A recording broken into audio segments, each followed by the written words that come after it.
ದಿನ 391 ಶ್ಲೋಕ 3. ತ್ಯಾಜ್ಯಂ ದೋಷವತಿತ್ಯೇಕೆ ಕರ್ಮ ಪ್ರಾಹುರ್ಮನೀಷಿಣಃ ಯಜ್ಞದಾನ ತಪ ಕರ್ಮನ ತ್ಯಾಜ್ಯಮಿತಿ ಚಾಪರೇ. ಯಾವಾಗಲೂ ಈ ಕರ್ಮದ ಬಗ್ಗೆ 2 ವಾದಗಳು ಇದ್ದೇ ಇರುತ್ತೆ. ಕರ್ಮಗಳನ್ನು ತ್ಯಜಿಸಬೇಕು ಮತ್ತು ಕರ್ಮಗಳನ್ನು ಮಾಡಬೇಕು. ಕರ್ಮಗಳು ಬಂಧನಕಾರಿ ಅನ್ನೋ ಬಂಡವಾದವಿದ್ರೆ ಕರ್ಮಗಳನ್ನು ತ್ಯಜಿಸಿದರೆ ಇದು ದೋಷಯುಕ್ತವೇ ಸರಿ. ಈ ಪ್ರಕೃತಿಯೇ ಕಾರ್ಮಿಕವಾಗಿರುವಂತಹ ಒಂದು ಪ್ರಕೃತಿ.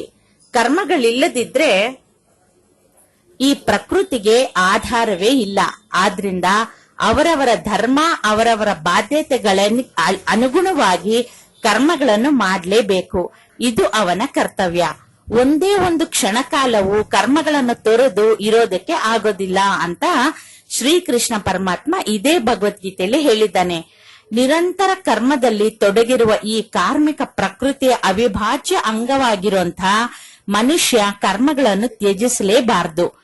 ಇಲ್ಲಿ ಶ್ರೀಕೃಷ್ಣ ಹೇಳ್ತಾ ಇರೋ ಕರ್ಮಗಳು ಯಾವುದು ಅಂತಂದ್ರೆ ಯಜ್ಞ, ದಾನ, ತಪಸ್ಸು. ಇವುಗಳು ಈ ಮೂರನ್ನು ಇವುಗಳೆಲ್ಲ ಮಾಡಲೇಬೇಕಾಗಿರುವಂತಹ ಕರ್ಮಗಳು. ಯಜ್ಞ ಅಂದ್ರೆ ಏನು, ದಾನ ಅಂದ್ರೆ ಏನು ಮತ್ತು ತಪಸ್ಸು ಅಂದ್ರೆ ಏನು ಅನ್ನೋದನ್ನ 17ನೇ ಅಧ್ಯಾಯದಲ್ಲಿ ಶ್ರೀಕೃಷ್ಣ ಎಷ್ಟೊಂದು ಸವಿಸ್ತಾರವಾಗಿ ತಿಳಿಸಿದ್ದಾನೆ. ಯಜ್ಞ ಅಂತಂದ್ರೆ ಎಷ್ಟೋ ರೀತಿಯ ಯಜ್ಞಗಳು ಇದೆ. ಹೋಮಕುಂಡವನ್ನು ರಚಿಸಿ ಹವಿಸ್ಸುಗಳನ್ನು ನೀಡುತ್ತಾ ಸ್ವಾಹ ಸ್ವಾಹ ಅಂತ ಹವಿಸ್ಸನ್ನು ಅರ್ಪಣೆ ಮಾಡೋದಷ್ಟೇ ಅಲ್ಲ, ದ್ರವ್ಯ ಯಜ್ಞ, ಜ್ಞಾನ ಯಜ್ಞ, ಕರ್ಮಯಜ್ಞ ಇವುಗಳೆಲ್ಲವೂ ಯಜ್ಞಗಳೇ. ಈಗ ನಾನು ಹೇಳ್ತಾ ಇದ್ದೀನಲ್ಲ, ಇದು ಸಹ ಒಂದು ಯಜ್ಞವೇ. ಇದಕ್ಕೆ ವಾಚಿಕ ಯಜ್ಞ ಅಂತ ಹೇಳ್ಬೋದು. ಅದಕ್ಕೆ ಈ ಯಜ್ಞನ ಗೀತ ಜ್ಞಾನ ಯಜ್ಞ ಅಂತಾನು ಹೇಳ್ಬೋದು. ಅಗ್ನಿಹೋತ್ರದ ಮುಂದೆ ಕುತ್ಕೊಂಡು ಸ್ವಾಹ ಸ್ವಾಹ ಅಂದಾಗ ಅದು ನಮ್ಮ ಕೈಯಿಂದ ಆ ತುಪ್ಪ ಅಗ್ನಿಕುಂಡಕ್ಕೆ ಬೀಳ್ತಾ ಇರುತ್ತೆ. ಅಗ್ನಿ ಪ್ರಕಾಶವಾಗ್ತಾ ಇರುತ್ತೆ ಅಲ್ವಾ, ನೀವೆಲ್ಲ ನೋಡಿರ್ಬೋದು. ಹಾಗೇನೆ ಇಲ್ಲಿ ನೀವು ಕೇಳ್ತಾ ಇರೋ ಪ್ರತಿ ಮಾತು ಸಹ, ಪ್ರತಿ ವಾಕ್ಯ ಸಹ ನಿಮ್ಮೆಲ್ಲರ ಕಿವಿಯೊಳಗೆ ಪ್ರವೇಶಿಸಿ ಅಂತರಂಗವನ್ನು ತಲುಪಿ ಅಲ್ಲಿ ಜ್ಞಾನದ ಬೆಳಕು ಪ್ರಜ್ವಲಿಸ್ತಾ ಇದೆ. ಆದ್ರಿಂದ ಇದು ಜ್ಞಾನ ಯಜ್ಞ, ಗೀತ ಜ್ಞಾನ ಯಜ್ಞ.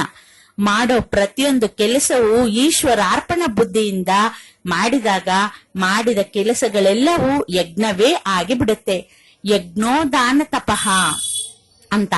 ಇನ್ನು ದಾನ ಅಂದ್ರೆ ಇಲ್ಲದವನಿಗೆ ತನ್ನಲ್ಲಿರೋದನ್ನ ಕೊಡೋದು.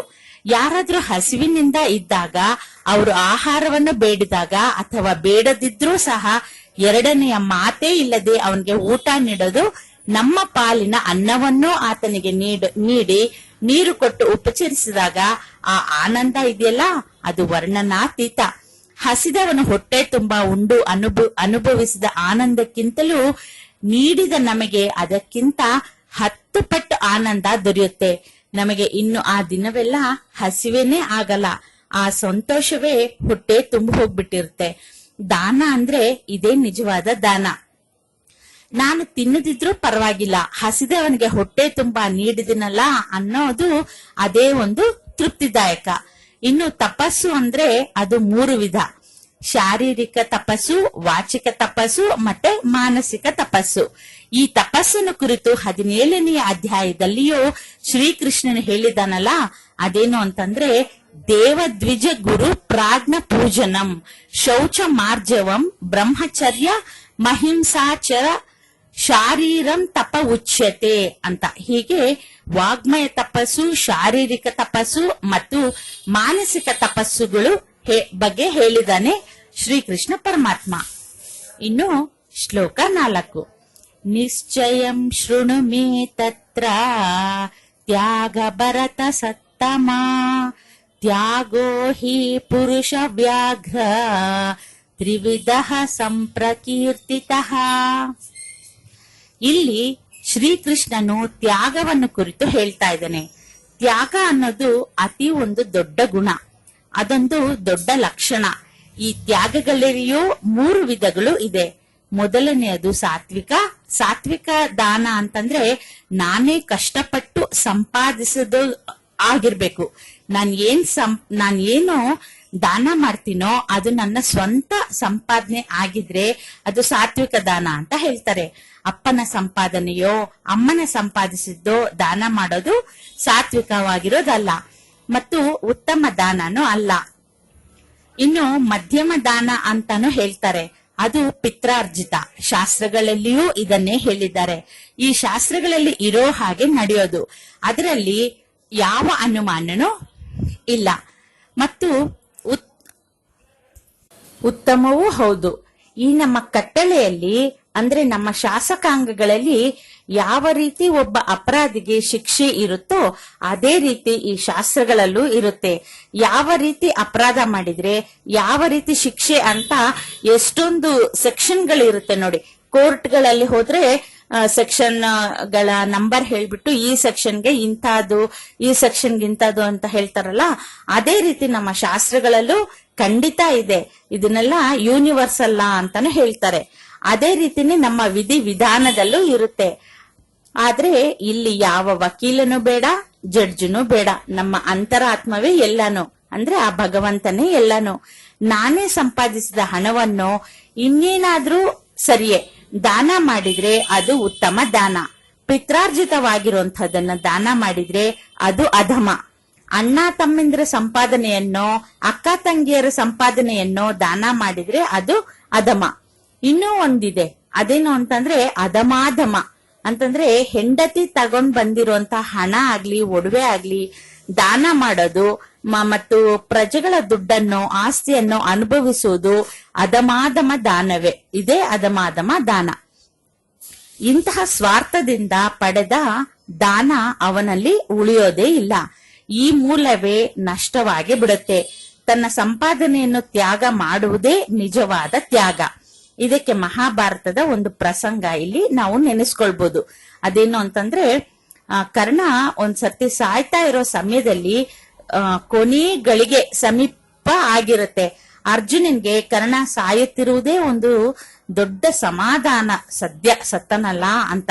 ಆದ್ರೆ ಕೃಷ್ಣ ಹೇಳ್ತಾನೆ, ಹಾಗೆ ಹೇಳ್ಬೇಡ ಅರ್ಜುನ, ಕರ್ಣ ಎಷ್ಟೊಂದು ದೊಡ್ಡವನು ಮಹಿಮಾವಂತನೋ ನೋಡುವಂತೆ ಬಾ, ನಿನ್ಗೆ ಅವನದು ಎಲ್ಲ ತೋರಿಸ್ತೀನಿ ಬಾ, ಅವನು ಎಷ್ಟು ಮಹಿಮಾವಂತ ಅನ್ನೋದನ್ನ ನಾನ್ ನಿನ್ಗೆ ತೋರಿಸ್ತೀನಿ ಬಾ ಅಂತ ಕರ್ಕೊಂಡು ಹೋಗ್ತಾನೆ.